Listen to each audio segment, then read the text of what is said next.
जो घरातून गेला तो परत आला नाही. सकाळी 11 वाजता भ्याड हल्ला झालेला आहे आणि त्याच्यामध्ये ऋषिकेश जखमी झालेला आहे आणि 99% चान्सेस नाही आहे. मग मी समजून गेलो 1% काय आपल्याला मिळत नाही. अगदी कमी वयामध्ये तो शहीद झालेला आहे. दुःख खूप मोठं आहे. पण मला एक चान्स आर्मीमध्ये भरती होण्याचा एक चान्स द्या. आज खरं तर मातृदिन आहे.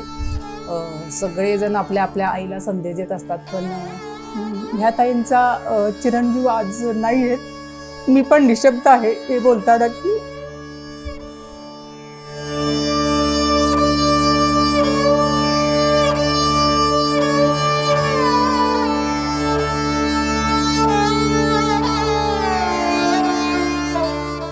मंडळी नमस्कार. कर्नाळा ट्रस्टच्या सहकार्याने मातृदिनाचं औचित्य साधून शौर्यगाथा चॅनेल आज आपल्या समोर देशभक्तीचं एक निस्सीम उदाहरण घेऊन आलं आहे. ज्या कोवळ्या वयात मुलं आपल्या भविष्याची स्वप्न रंगवतात आणि आयुष्याची नवी क्षितिज शोधू लागतात, नेमक्या त्याच 20व्या वर्षी एका तरुणानं घरादाराचा मोह सोडून भारत मातेच्या रक्षणासाठी आपल्या प्राणांची आहुती दिली. कोल्हापूर जिल्ह्याच्या आजरा तालुक्यातील बहिरेवाडी गावचा तो सुपुत्र म्हणजे शहीद ऋषिकेश रामचंद्र जोंधळे. 2020 साली जम्मू काश्मीरच्या सीमेवर शत्रूशी 2 हात करताना या ढाण्या वाघाने आपल्या मातृभूमीसाठी बलिदान दिलं. आपल्या काळजाचा तुकडा देशासाठी अर्पण करणाऱ्या वीर माता सौ कविता जोंधळे आणि वीर पिता श्री रामचंद्र जोंधळे यांची ही मुलाखत केवळ एका कुटुंबाची कहाणी नसून ती एका शहीदाच्या जिद्दीची आणि देशनिष्ठेची जिवंत साक्ष आहे. आमचा ऋषिकेश गेला नाही, तो तिरंग्यात अमर झाला, अशा विचारांनी या वीर मातापित्यांनी आपल्या या वीर जवानांच्या आठवणींना उजाळा दिला आहे. त्यांच्या त्यागाला वंदन करण्यासाठी हा व्हिडिओ शेवटपर्यंत नक्की पहा. चला तर मग अनुभवूया एका वीर सुपुत्राची काळजात घर करणारी ही प्रेरणादायी शौर्यगाथा. नमस्कार. शौर्यगाथा चॅनेलमध्ये आज आम्ही खूप वेगळा विषय घेऊन आलेलो आहोत. माझ्या मागे आपण बघत असाल हे ऋषिकेश जोंधळे जे आजरा बहिरेवाडीचे सुपुत्र आहेत आणि 2020ला ते श्रीनगरच्या हल्ल्यामध्ये शहीद झालेले होते. आणि आज त्यांच्या वडिलांशी मी थोडं बोलणार आहे आणि त्यांच्याबद्दल माहिती करून घेणार आहे. दादा नमस्कार. दादा, ऋषिकेशचं बालपण आणि त्याची जी शाळेची वगैरे तुम्हाला माहिती द्याल का? वीर पुत्र, वीर माता आणि वीर बहीण शहीद जवान ऋषिकेश जोंधळे यांचे वडील बोलतो. तर त्याचे शालेय शिक्षण म्हणलं तर त्याला लहानपणापासूनच त्याला थोडंसं हे शिवाजी महाराजांच्या विषयी किंवा या आर्मीविषयी त्याला फार आवड होती. फार आवड होती. त्याचं शिक्षण हे 1ली 2रीचं इथं झालं. तर 3री नंतर त्याला मी गडिंग्लजला साधना हायस्कूलमध्ये इंग्लिश मिडियमला पाठवलं. तिथं पण त्यानं चांगलं काम करून दाखवलं की स्पोर्ट्समध्ये त्याला पहिलीपासून त्याचे स्पोर्टचे सर्टिफिकेट आहेत. 42 स्पोर्टचे सर्टिफिकेट आहेत. 52 मेडल आहेत. 2 गोल्ड मेडल आहेत. स्टेट नॅशनल इंटरनॅशनलपर्यंत त्यानं स्पोर्ट्स केलेला आहे. परत 10वीला त्याला इंग्लिश मिडियममधनं 86% मार्क आहे. मी म्हणलं तुला एवढे चांगले मार्क पडल्यात, आपला मेडिकलचा व्यवसाय आहे, माझं शिक्षण कमी आहे, आणि मी म्हणलं त्याला की तू आमच्या फील्डमध्ये यावं किंवा मेडिकल लाईनमध्ये राहावं. म्हणून त्याला मी म्हणलं मी त्याला म्हणजे ॲक्च्युली त्याचं शिक्षण मी 12वी सायन्स करून घेतलं होतं की डी फार्मसी करून घ्यायचं म्हणून, आणि माझ्याजवळ राहावं म्हणून, एकुलता एक आहे, लांब जाऊ नये म्हणून मी त्याचं पुढचं करिअर जे माझ्याकडे राहावं, म्हणजे माझ्या नजरेखाली राहावं म्हणून मी त्याचं संगोपन करत होतो. पण त्याचं जे वेगळं ध्येय होतं ते मला त्यांना कधी कळूच दिलं नाही.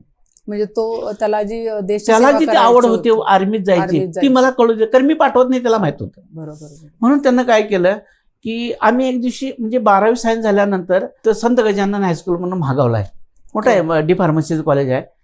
मग म्हटलं बाळा जाऊन जरा कॉलेजवर माहिती घेऊन येऊया काय. मी त्याला सांगितलं तर पैसे वगैरे भरले, ॲडमिशन घ्यायचं हे त्याला कळू जायला नव्हतं. तो कसं तरी माझ्याकडे गडिंग्लजपर्यंत आला आणि कधी न बोलणारा, कधी न सांगणारा की मला हे पाहिजे म्हणून. त्या दिवशी मला म्हणजे तिथंच माझी बाईक त्या हॉटेलच्या सुभाष टाकी म्हणून आहे, तिथे एक कृष्ण हॉटेल आहे, तिथं म्हणाला पप्पा जरा चहा नाश्ता घेऊया. सकाळी आम्ही निघलो होतो. कधी न म्हणणारा म्हटला चल बाळा घेऊया. तिथं गेल्यानंतर मला त्यानं एक शब्द म्हणजे सांगितला, मी तुम्हाला 12वी सायन्स किंवा डी फार्मसी कधी पण करून देतो, पण मला एक चान्स आर्मीमध्ये भरती होण्याचा एक चान्स द्या. बरं.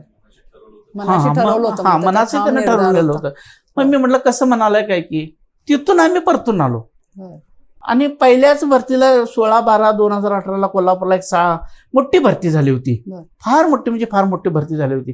त्याच्यामध्ये हा पहिल्याच भरतीमध्ये पहिल्याच भरती झाला. बरं. कारण त्याचा फिटनेस चांगला होता. फिटनेस हा, चांगला. मग तुम्ही fitness- काय लहानपणापासून त्याला फिटनेस चांगला असावा म्हणून हो, काय हा त्याला हा हा त्याचं लक्ष विशेष लक्ष देत होता खाणं त्याचं? पिणं त्याचं सगळं बरं. ते त्याच्या आवडीनिवडी ज्या होत्या बरं. त्याच्या इच्छेप्रमाणे त्याला चहा मागितला तर आम्ही चहा देत नव्हतो, दूधच द्यायचो. बरं, बरं. सकाळ दुपार संध्याकाळ त्याचं खाणं पिण्याचं त्याचं शेड्यूल होतं एक. बरं.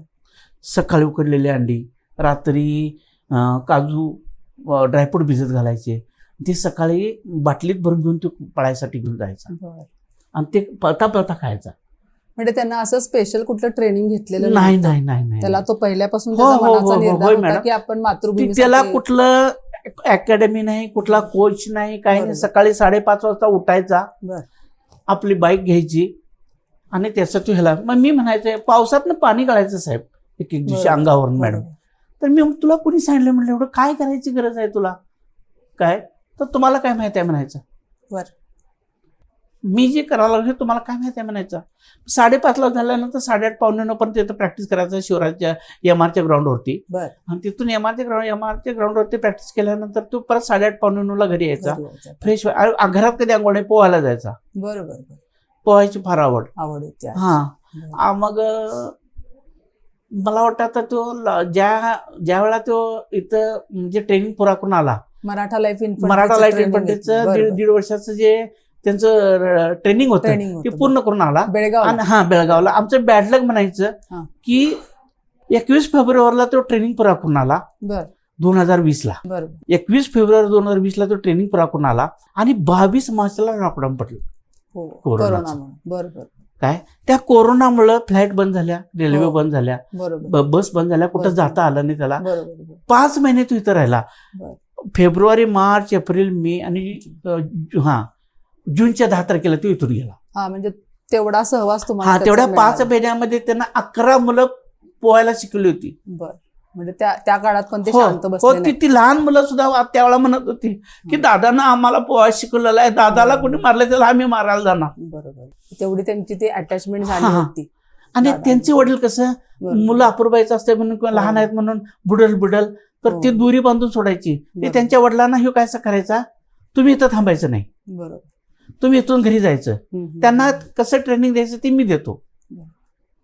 आणि तो काय करायचा, दोन्ही हातात 2 मुलं घ्यायची आणि बरं. डायरेक्ट पाण्यात उडी मारायची, हो. त्यांना तयार करूनच तयार घेऊन बाजूला करून. बाहेर. म्हणजे सुट्टीच्या काळात पण ते शांत हा, बसले हा, नाही तर बसले नाहीत. मुलांना हे करायचं त्यांनी कोरोनामध्ये प्रयत्न त्यांनी इथं आमच्या गावात एक हे अकॅडमी होती. बरं. त्या अकॅडमीला रोज सकाळ संध्याकाळ जेवण पोहोच करत होता. आणि मला वाटतं धनत्रयोदशीच्या हा दिवशी धनत्रयोदशीच्या दिवशी त्यांचं मी दिवसभर धनत्रयोदशीच्या पूजेची तयारी करत होतो. बरं. मला वाटतं 3:42 झाली होती. बरं. पण आम्हाला कोणी सांगायचं धाडस केलं नाही. बरं. ज्याला फोन आला होता हम्म. त्यांनी पण 1-2 वेळा आमच्या म्हणजे दारातून दुकानच्या दारातून येऊन गेले, बरं. पण त्यांनी आम्हालाच कळू दिलं नाही. शेवटी विनोद पाटील साहेबांचा मला कॉल आला की सेंट्रल युनिटवरनं बरं. की असं सकाळी 11 वाजता बरं. भ्याड हल्ला झालेला आहे बरं. आणि त्याच्यामध्ये ऋषिकेश जखमी झालेला आहे आणि 99% चान्सेस नाही. अरे बाप. मग मी समजून गेलो 1% काय आपल्याला मिळत नाही. ते शहीद झाल्यानंतर हे सगळं तुम्ही त्यांचं शहीद झाल्यानंतर युनिटवरनं ती 1 महिन्यानं त्यांचं हे सगळं साहित्य आलं. बरं. मग हा त्याचा म्हणजे जी ट्रेनिंग पुरा झाल्यानंतर जी अशी कसम परेड असती, बरं. कसम म्हणजे देशासाठी शपथविधी जी घेतो घेतात आपण. बरं. ती शपथविधीची ही वर्दी आहे. हा त्याचा फेटा फेटा. बरं. आणि हे हा ही वर्दी. बरं. आणि मग त्याच्यानंतर युनिटला गेल्यानंतर त्याला ज्या वर्द्या मिळाल्या सगळ्या बरं. किंवा ज्या त्या वर्दी वापरत होता त्या सगळ्या ह्या वर्द्या आहेत. बरं.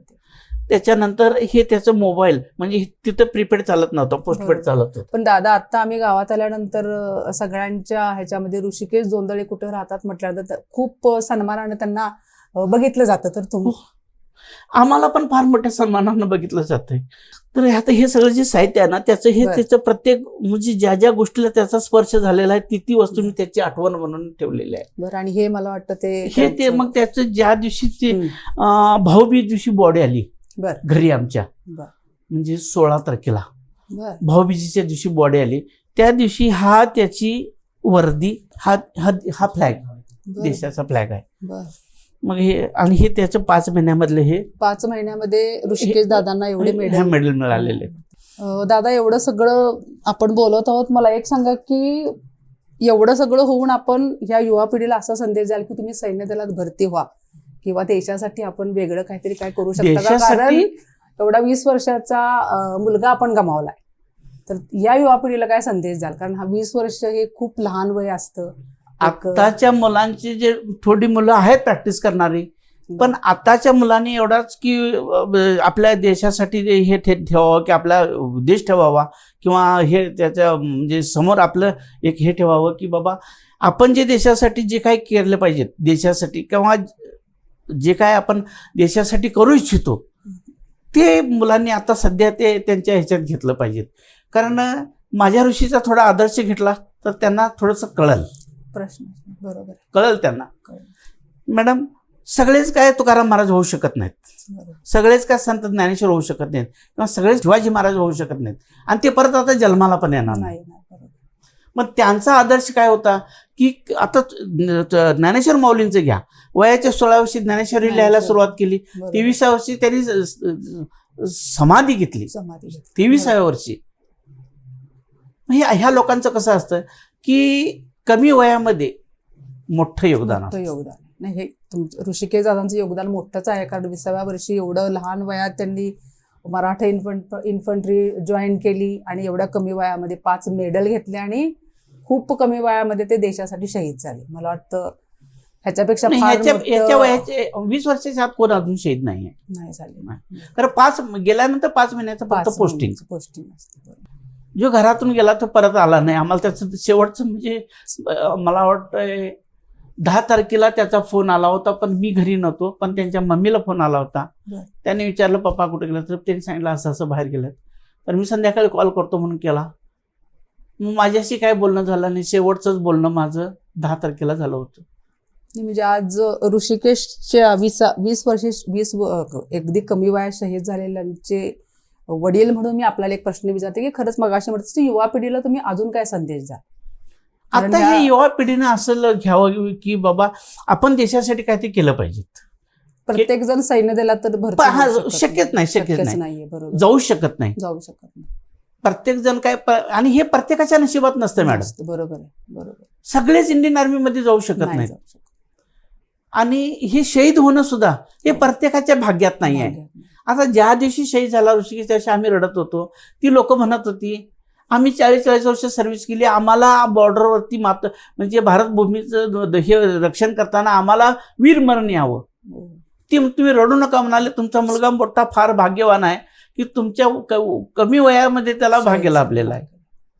बरोबर आहे. हे सगळ्यांनाच मिळत नाही. हे मरण सगळ्यांना मिळत नाही. हे अमर आहे. प्रश्नच नाही. म्हणजे आपल्या कर्तृत्वानं अमर. हा, कर्तृत्वानं अमर आहे ते. ऋषिकेशच्या काहीतरी आठवणी असतील ना तुमच्याजवळ? त्याला काय आवडायचं? नाही, तुम्ही सांगा ना, एक आई म्हणून तुमच्या काहीतरी आठवणी असतील. सांग सांग सांग थोडं सांग. थोडंसं सांगा. त्याला काय आवडायचं, तो काय खायचा? थोडंसं तुम्ही बोललात ना तर 2026 6 वर्षामध्ये तुमच्या आठवणी काय दाटून आहेत ते सांगा ना आम्हाला.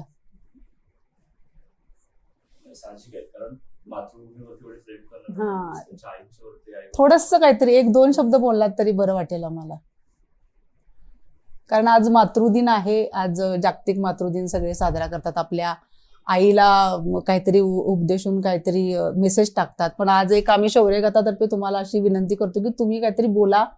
कारण आज एका शहीद जवानाच्या तुम्ही आई आहात, ज्यानं खूप कमी वयामध्ये आपल्या देशासाठी एवढा त्याग केलेला आहे. 1-2 वाक्य तरी बोला ताई त्यांच्याबद्दल. कसा होता ऋषिकेश? म्हणजे तुम्ही अजून त्या धक्क्यातून बाहेरच आलेला नाहीये, पण यायला पाहिजे तुम्ही. खरं किती दिवस तुम्ही असं धक्क्यात राहणार ना? आणि ते मला नाही वाटत की ऋषिकेशला ते वरून बघत असेल तर ते आवडत असेल. म्हणून म्हणजे 2 वाक्य काहीतरी बोला की त्याला काय आवडायचं, किंवा फोन तुम्हाला आला होता ना शेवटचा? माझ्याशी त्याचं फार बोलणं नसायचं. काय तिला शेअर करायचं किंवा काय जे सांगायचं असेल, काय मागायचं असेल, फक्त तिच्या काय बोलले ते शेवटचं तेवढं फक्त सांगा मला. 2 शब्द फक्त ताई बोला. काय म्हटले दादाशी? बेळगावला येणार आहे. बर. 3 महिन्याचं हे झालंय. बर. असं एवढंच बोलला. पण त्यांना लहानपणी काय आवडायचं, तुमच्याबद्दल जास्त अटॅचमेंट होती का? घरी आल्यानंतर तुमच्याशी काय गप्पा मारायचे का? की मला हा म्हणजे मला सैन्यात वगैरे जायचं असं काय बोलायचे? मग तुम्ही त्यांना काय सांगायचं का की नको रे बाबा सैन्यात जाऊ नकोस वगैरे म्हणून? तुझी जी इच्छा आहे ती तुझं तू हे कर. बरोबर. म्हणजे तुम्ही त्याला जी आवड आहे ते. म्हणजे तुम्ही त्याला कधी अडवलं नाही की तू सैन्यात नाही, वगैरे नाही. जाऊ नकोस म्हणून? हे म्हणत होते हा. मेडिकलला हे तर त्याला ते आवडच होती ना ते. बरोबर. सैन्यात भरती व्हायचं त्याला ते आर्मीचं त्याला आवड. मग तर एवढं सगळं झाल्यानंतर पण तुम्हाला काय वाटतं की येणाऱ्या भावी पिढीतल्या मुलांनी आर्मी मध्ये वगैरे जावं? हा ज्याची इच्छा. हो. म्हणजे आज आपण तुमचा काय कुणाला सांगू शकत नाही. बरं. करू शकत नाही. माझ्या मुलांनी हे केलं तुम्ही हे करा असं. आईचं हो. हो. माझ्या मुलांकडे लोकांच्या हा हा दुसऱ्यांच्या मुला तुम्ही जावा नोकरीला करा असं असं नाही. काही सांगायचं. हे भाग्य तसं बघायला गेलं तर मातृभूमीसाठी शहीद होणं हे खूप कमी लोकांना मिळतं आणि तुम्हाला ते भाग्य मिळालंय. हो. आणि म्हणजे हे खरं दुःखाची गोष्ट आहे. खूप दुःखाची गोष्ट आहे की 20व्या वर्षी तुम्हाला हा. हे सगळं अगदी कमी वयामध्ये तो शहीद झालेला आहे. हे दुःख खूप मोठं आहे. पण हे भाग्य पण म्हणजे ही फक्त आता बहिरेवाडीच नाही. पूर्ण जिल्ह्यामध्ये यांचं कोल्हापूर नाव जिल्ह्यामध्ये अजून पण ह्यांचं नाव अजून निघतंय. कोल्हापूर हा तालुक्यात सुद्धा चर्चा होते. चर्चा होती की ऋषिकेश जोंधळेंचं. आणि मला काल दादा सुद्धा म्हटली की तुम्हाला कुठल्या तरी संस्थेनं बोलवून तुम्हाला. आणि मागं एक मला वाटतं दादा तुम्ही मला बोलला होतात की गावातली लोक काहीतरी बोलतात की खूप छान तुम्ही एक वाक्य बोलला होता की सगळं काही मिळू शकतं पण मुलगा आमचा कोण देऊ शकत देऊ नाही. शकत. तर ते काय होतं ते नक्की मला सांगाल का प्लीज? ऍक्च्युली लोकांना आता कसं आहे, आम्हाला थोडं शासनाकडनं जे काय मानधन किंवा जे काय फॅसिलिटी मिळाले किंवा जे काय पैसे मिळाले ते पैशात भरपाई ह्याची काही भरून निघत नाही. काय म्हणजे लोक असं बोलतात की हा, आज तुमचा लोक काय म्हणतात त्यांना काय कमी आहे आता, बरोबर त्यांनी अगदी सुखात आहेत, शहीद त्यांना झाले. काय. पण आमचं हृदय काय बोलतंय किंवा आतमध्ये काय होतं ते त्यांना वेदना काय आमच्या कळणार नाहीत, लोकांना काय कळणार नाही. आईंच्या बोलण्यात कळून आलं कळून की आलं. मनात दाटलेली 6 वर्षापासूनची केवढी मोठी भावना आहे. तर साहजिक आहे. आणि पण लोकांनी असं बोलू नये. मी काय म्हणलं बाबा एकट्यानं, तुला पैसा आलेला दिसतोय माझा किंवा प्रॉपर्टी झालेली दिसते तुला, पण मी काय म्हणलं हे माझ्या अंगावरचे कपडे सुद्धा तुला देतो, पण माझा 20 वर्षाचा मुलगा तेवढा आणून परत दे. अगदी बरोबर. सगळं मिळू शकतं दादा, पण आता गेलेला माणूस परत मिळू शकत नाही. पण तो आता विनोद पाटील साहेब सुद्धा आर्मीचे ज्या 6 मराठा युनिटचे शिव मला म्हणाले की तुमच्या मुलानं एवढं हे झालं. साहेब म्हणलं तुम्ही 10 कोटी जरी दिलं तरी ही माझी भरपाई भरून निघत नाही. अगदी बरोबर. कारण त्याची जी सर्व्हिस होती 17 वर्षाची किंवा 18 वर्षाची किंवा जी काय होती त्याच्या पगारमध्ये तो आरामशीर जगू शकला असता. हा? बरोबर. त्याची आता मी सरास साहेबांना म्हणलं माझं ह्याच्यानंतर नाव पुसलं जाणार आहे म्हणलं, हे तुम्हाला माझं कळणार नाही म्हणलं, दुःख कळणार नाही. बरोबर.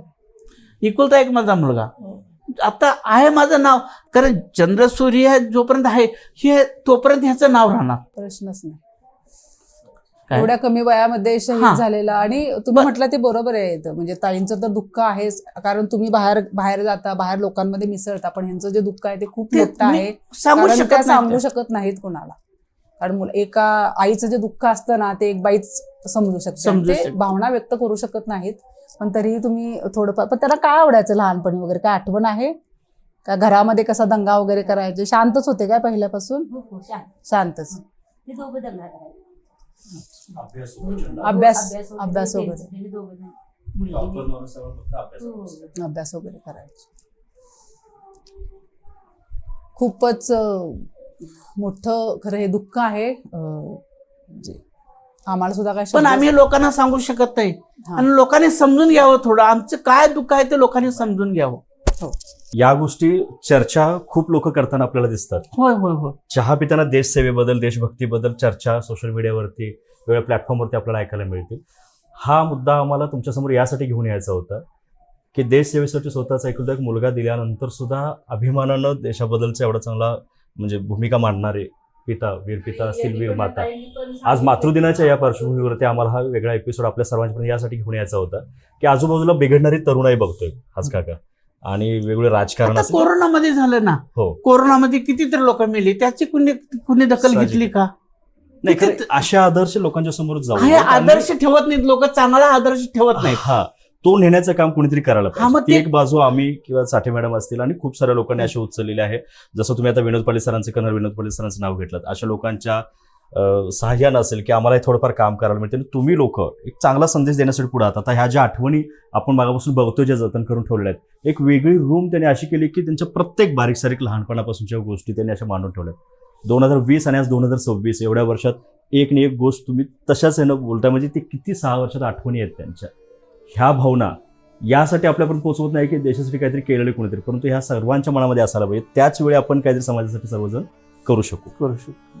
खूप साऱ्या गोष्टी आहेत. खाली अजून एक एंट्रीलाच आपण त्यांचा एक स्टॅच्यू फारच छान केलेला आहे, तो एक बघूया. आज खरं तर मातृदिन आहे. सगळेजण आपल्या आपल्या आईला संदेश देत असतात, पण ह्या ताईंचा चिरंजीव आज नाही आहेत. मी पण निशब्द आहे हे बोलताना की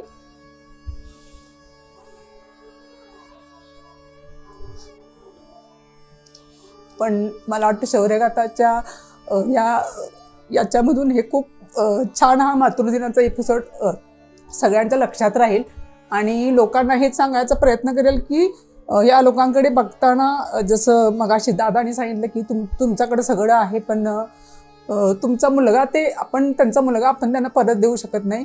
मी निशब्द आहे. धन्यवाद.